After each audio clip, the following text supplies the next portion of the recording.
Hey kid, take off the horned helmet. That's not Viking. That's opera. Number 1.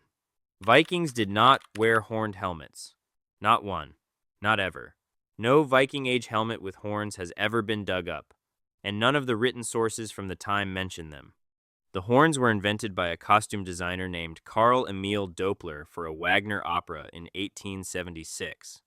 So the entire mental image of a Viking, the thing that pops into your head when you hear the word that was made up by a German theater guy to look cool from the cheap seats. Number 2, Vikings were not filthy, stinking barbarians. They were, for the era, weirdly clean. Archaeologists have found combs, tweezers, razors, and ear picks in Viking graves like it's a Sephora starter kit. The Old Norse word for Saturday, lagardagur, literally translates to washing day because they had a set day of the week for baths. The average medieval Englishman was going, Why does this guy from the boat smell better than me? they didn't smell like a barn. They smelled like a spa attacked a barn. Number 3. Vikings did not drink beer out of the skulls of their enemies. This one is my personal favorite because we can trace exactly where the myth came from. A 17th century Danish scholar named Ole Worm was translating an Old Norse poem in 1636, hit a line about drinking from the curved branches of skulls, which in Norse poetry means the horns growing out of an animal's skull, and translated it as Drinking from human skulls. off by one. Animal. Number 4. Vikings were not giants. Archaeological skeletons show the average Viking man stood around 5'7", 5'8". The women were around 5'3". That was totally normal, maybe a hair taller than the average English or Frankish man of the time, but nothing weird.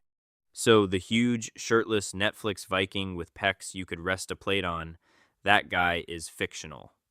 Real Vikings were roughly the size of your uncle. Mildly stronger, better hair. Number 5. Viking is not an ethnicity. It's a job. Or more accurately, a verb. Going Viking was going raiding overseas. So calling all Norse people Vikings is like calling all English people Uber Eats drivers, because some of them do that on the weekend. Most Scandinavians in the Viking Age never raided anything more dangerous than a chicken coop. We'll come back to what they actually did in a minute. Number 6.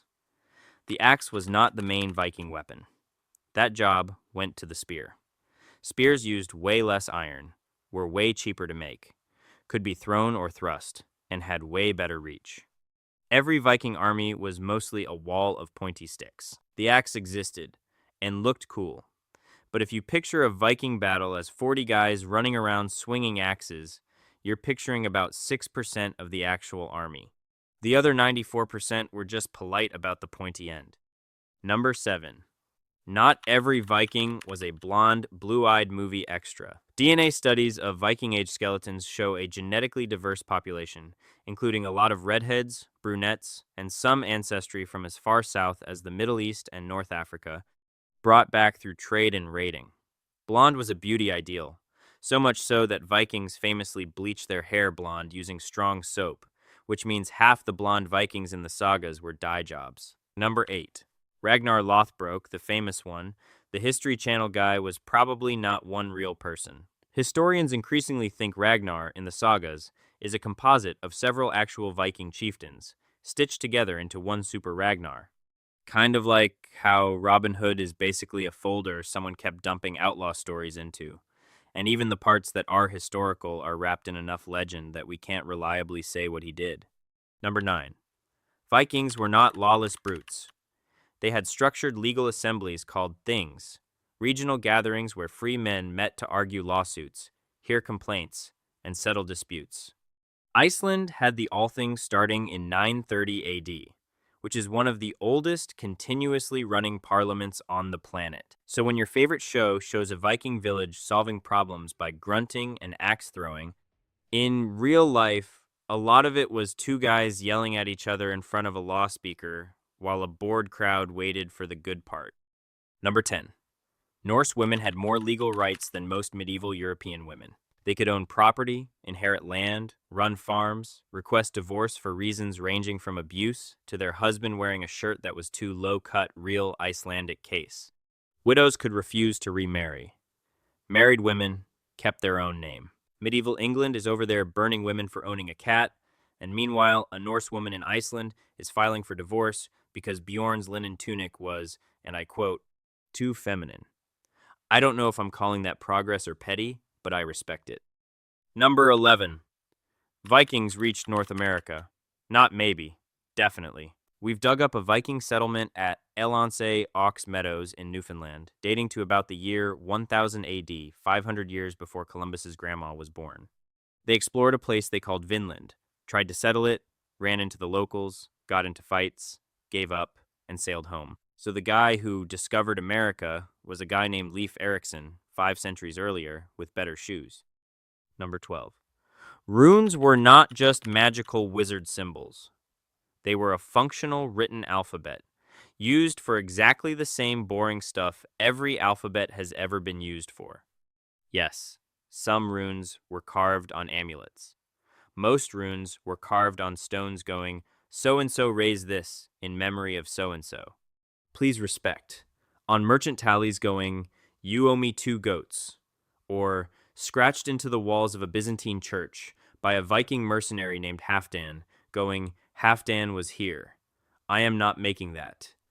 Deep inside the Hagia Sophia in Istanbul, on a marble railing, there is Viking graffiti that just says, Halfdan, 1200 years old. Still one of the most relatable things ever carved. Number 13, the entire Viking Age. The raids, the ships, the 11 previous items on this list lasted only about 300 years. From the raid on Lindisfarne in 793 to the Battle of Stamford Bridge in 1066. That's it. That's the whole run. One long human lifetime, stacked 3 times. And how did it end? No dramatic last stand, no Viking Waterloo. They mostly got Christian. Married into the local populations of the places they'd been raiding, plugged into European trade networks properly, and stopped needing the raiding side hustle. The entire era of the Vikings simply logged off. The stereotype we built around them has now lasted more than 3 times longer than the Vikings themselves did. Number 14. The blood eagle, that infamous ritual where they supposedly cut open a victim's back and pulled out their lungs to look like wings, probably didn't happen. Or at least, we have 0 archaeological evidence it ever did.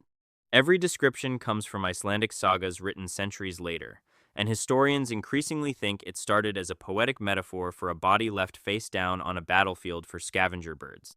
A 2022 medical study did say it was, in theory, anatomically possible to perform, which is a fun sentence I hoped I would never type, but physically doable and actually happened are 2 very different things. The blood eagle is, most likely, medieval creative writing. Number 15. The sagas were not written during the Viking Age. They were written down 200 to 300 years later, mostly in Iceland, mostly by Christians, who were writing about their now Christianized pagan ancestors from memory and folk tradition. It's like if someone in the year 22,300 tried to write down the definitive history of the 1970s based on their grandma's stories and a Guitar Hero playlist. Number 16. And remember, number 5, when I said Viking was a job, most Norse people never did that job. The actual population of Viking Age Scandinavia was overwhelmingly farmers, fishermen, blacksmiths, weavers, poets, shipwrights, and traders. The Viking raiding class was a specific slice of ambitious young men doing seasonal work overseas, the medieval equivalent of going to grad school in another country, except with more axes. Number 17. Vikings were not one unified people. The Danes, the Norwegians, and the Swedes had different targets, different tactics, and mostly did not like each other much. Danes hit England and France. Norwegians went for Ireland, Scotland, and the North Atlantic. Swedes went east through Russia all the way to Constantinople, where they signed up as elite bodyguards for the Byzantine emperor. So, the next time a movie shows one big Viking king ruling all Vikings, that's roughly as accurate as one guy being king of Europe. Never happened. Couldn't happen. Would have started a fight. Number 18. Valhalla was not the default Viking afterlife. It was reserved for warriors chosen by Odin. You had to die specifically in battle.